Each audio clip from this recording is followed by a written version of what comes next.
दोस्तों, वर्ल्ड के second richest person और अडानी ग्रुप के मालिक गौतम अडानी की कंपनी के साथ ऐसा क्या हुआ कि 2023 के पहले मंथ में वो रिचेस्ट पर्सन की लिस्ट में सेकंड पोजीशन से सेवंथ पोजीशन पर आ गए। इस वीडियो में हम जानेंगे कि हिंडनबर्ग कंपनी ने अडानी ग्रुप्स पर कौन से एलिगेशंस लगाए हैं और इन सब का इफेक्ट हमारी इकोनॉमी पर कैसे पड़ेगा। दोस्तों, हिंडनबर्ग एक इंटरनेशनल यूएस बेस्ड कंपनी। इस कंपनी का काम है कि पूरी दुनिया के शेयर मार्केट्स में जिन कंपनीज के शेयर्स है उन कंपनीज में चेक करना कि वहां पे सही से काम हो रहा है या नहीं। अगर कोई कंपनी कहती है कि उसके शेयर्स की वैल्यू 100 रुपीज है तो हिंडनबर्ग कंपनी बताती है कि सच में उस शेयर की वैल्यू 100 रुपीज है या नहीं, और बताती है कि उस कंपनी का इंटरनल मैनेजमेंट कैसा। और लोग इस कंपनी पर बहुत ट्रस्ट भी करते हैं। लोग इस कंपनी पर ट्रस्ट करके खुद को प्रॉफिट में पाते हैं। अगर कंपनी कहती है कि प्राइसेस बढ़ सकते हैं तो प्राइसेस बढ़ते ही हैं, और कहती है कि प्राइसेस घट सकते हैं तो वैसा ही होता है, प्राइसेस घटते हैं। और अब इसी कंपनी ने अडानी ग्रुप्स पर एलिगेशंस लगाए हैं कि इन्होंने इंटरनल मैनेजमेंट में शॉर्ट सेलिंग की है। शेयर मार्केट में इन्होंने अपने शेयर्स की खुद ही शॉर्ट सेलिंग की है और इनके प्राइस वैल्यू भी इतनी नहीं है। दोस्तों, तो सबसे पहले हम जानेंगे कि शॉर्ट सेलिंग होती क्या है। मानते हैं कि कोई कंपनी ए है और इस कंपनी के एक शेयर की वैल्यू 100 रुपीज़ है। शेयर मार्केट का बेसिक स्ट्रक्चर ये कहता है कि आपने 100 रुपीज़ में एक शेयर खरीदा और जब इसकी वैल्यू बढ़ी, लेट से 110 हो गई, तब आपने शेयर को बेच दिया और आपने पर शेयर 10 रुपीज़ का प्रॉफिट कमाया। अब मानते हैं कि कोई दूसरी कंपनी बी है। इस कंपनी के शेयर प्राइस 100 रुपीज़ के। अगर आपके पास शेयर खरीदने के पैसे नहीं है तो आप ये शेयर उधार ले लोगे। कंपनी आपको शेयर्स उधार दे देगी और आपको एक टाइम पीरियड दिया जाएगा कि इतने टाइम में आपको उधार चुकाना है। आपने उधार लेके उस शेयर्स को 100 रुपीज़ में बेच दिया और 2 दिन के बाद आपको पता चला कि उस 100 रुपये की वैल्यू 90 रुपीज़ रह गई है, और तब आपने उस शेयर को 90 रुपीज़ में खरीद लिया और अपना उधार वापस कर दिया। इससे आपको 10 रुपीज़ का प्रॉफिट हुआ। इस पूरे प्रोसेस को कहते हैं शॉर्ट सेलिंग। आम जनता जैसे कि आप और हम रिटेल इन्वेस्टर्स होते हैं। हम शॉर्ट सेलिंग कर सकते हैं, लेकिन कंपनीज खुद शॉर्ट सेलिंग नहीं कर सकती। और हिंडनबर्ग कंपनी ने यही एलिगेशन लगाया है कि अडानी ग्रुप्स खुद की शॉर्ट सेलिंग करके शेयर्स को मैनिपुलेट कर रहा है। 24 जैन को हिंडनबर्ग कंपनी ने अडानी ग्रुप्स पर ये एलिगेशंस लगाए थे। हिंडनबर्ग ने अडानी पर केवल एक यही एलिगेशन नहीं लगाया, बल्कि एलिगेशंस की पूरी लिस्ट है, जिनमें से कुछ मेन एलिगेशंस को हम जानेंगे। अडानी ग्रुप्स ये दावा करती है कि उनकी 7 लिस्टेड कंपनीज में लास्ट 3 इयर्स में $100 बिलियन का राइज हुआ है और उनकी एवरेज हाइक 820% है। बट आप पूरे सेंसेक्स का भी रिटर्न मान लेना तो वो भी 50% ही आता है।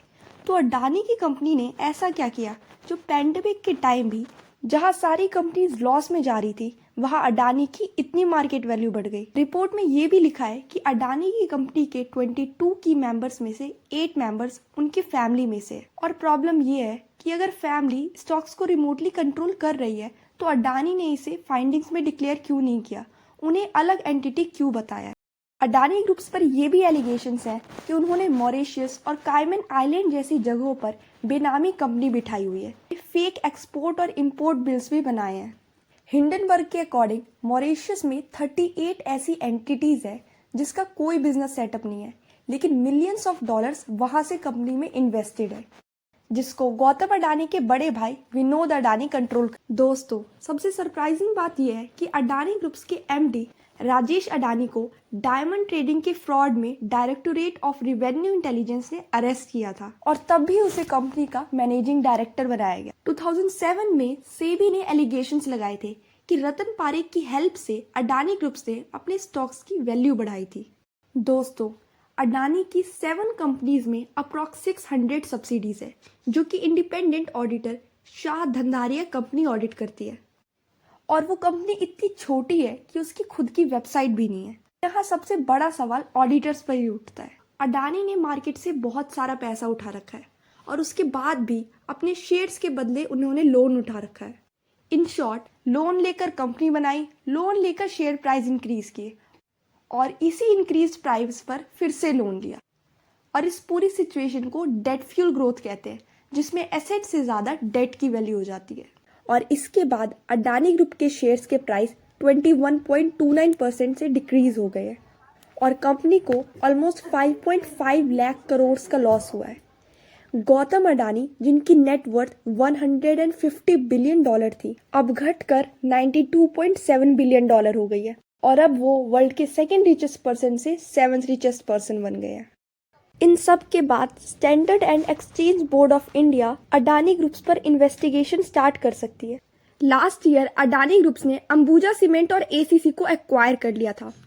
स्विट्जरलैंड बेस्ड एक कंपनी है, उस कंपनी का स्टेक अंबुजा और एसीसी में था, जिसको अडानी ग्रुप्स ने एक स्पेशल पर्पस व्हीकल द्वारा खरीद लिया था। एसपीवी एक ट्रांजैक्शन करने का मीडियम है और ये एसपीवी जिससे ट्रांजैक्शन किया गया था, इसी पर सेबी इन्वेस्टिगेट कर रहा है। बताया जा रहा है कि 17 फॉरेन ऑफशोर एंटिटीज इसके अंदर इन्वॉल्व है, जिनके द्वारा फंडिंग की गई थी और अडानी ग्रुप्स ने इन स्टेक्स को खरीद लिया था।